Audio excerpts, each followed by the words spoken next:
আক্রমণ করা হয়েছে।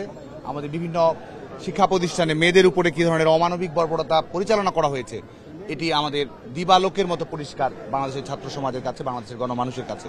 এবং বাংলাদেশ ছাত্রলীগ অবশ্যই শিক্ষা প্রতিষ্ঠানের ভালো পরিবেশ রক্ষার স্বার্থে আমরা যে দায়িত্বশীলতার পরিচয় দিয়েছি সেটি আমরা অব্যাহত রাখবো এবং একই সঙ্গে এই রাজাকারের রাজনীতি বাংলাদেশে যারা প্রতিষ্ঠিত করতে চায় তাদের চূড়ান্ত পরাজয় না হওয়া পর্যন্ত বাংলাদেশ ছাত্রলীগ লড়ে যাবে। বিশেষ কোনো কর্মসূচি আছে সামনে?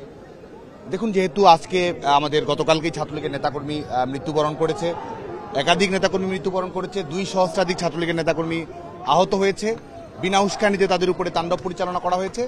আজকে শিক্ষা প্রতিষ্ঠানগুলোর বিষয়ে আমাদের ইউজিসি, আমাদের বিশ্ববিদ্যালয়গুলো সিদ্ধান্ত গ্রহণ করছে।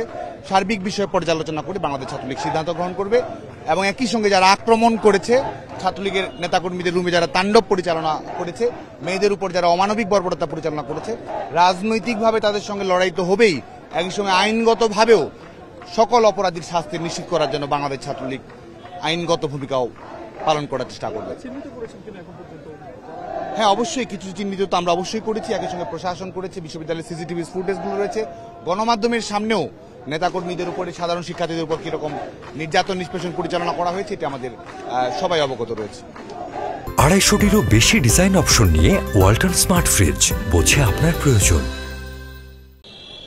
প্রিয় বন্ধুগণ, আপনারা অবগত আছেন যে গত কয়েকদিন ধরে কোটা আন্দোলনকে কেন্দ্র করে এই বাংলাদেশে আবারও কিভাবে রাজাকারের প্রেতার তারা তাদের রাজাকারের রাজনীতি বাস্তবায়ন করার জন্য, তাদের নীল নকশা বাস্তবায়ন করার জন্য মেতে উঠেছে। বাংলাদেশের প্রত্যেকটি শিক্ষা প্রতিষ্ঠানকে তারা অস্থিতিশীল করেছে, সাধারণ শিক্ষার্থীদের জীবনকে নারকীয় দুর্বিষহ যন্ত্রণার মধ্য দিয়ে ফেলেছে। বাংলাদেশ ছাত্রলীগের নেতাকর্মীরা সবসময় দায়িত্বশীল থেকেছে। বাংলাদেশ ছাত্রলীগের নেতাকর্মীরা শিক্ষা প্রতিষ্ঠানের শিক্ষার পরিবেশ রক্ষায় দায়বদ্ধ ছিল।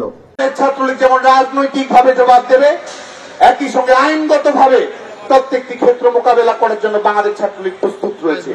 গোটা বাংলাদেশের ছাত্র সমাজের প্রতি আহ্বান থাকবে, আমাদের লড়াই চলমান রয়েছে, আমরা যেন শান্তিপূর্ণভাবে সুসংহতভাবে আমাদের কর্মসূচি পরিচালনা করে যেতে পারি, সেই আহ্বান রেখে আজকের এই গায়েবানা জানাজায় শরীক হওয়ার জন্য বাংলাদেশ ছাত্রলীগের পক্ষ থেকে সবাইকে ধন্যবাদ জানিয়ে মরহুমের আত্মার মাগফিরাত কামনা করে, যারা আহত হয়েছেন তাদের দ্রুত সুস্থতা কামনা করে আমার এই সংক্ষিপ্ত বক্তব্য শেষ করছি। সবাইকে ধন্যবাদ।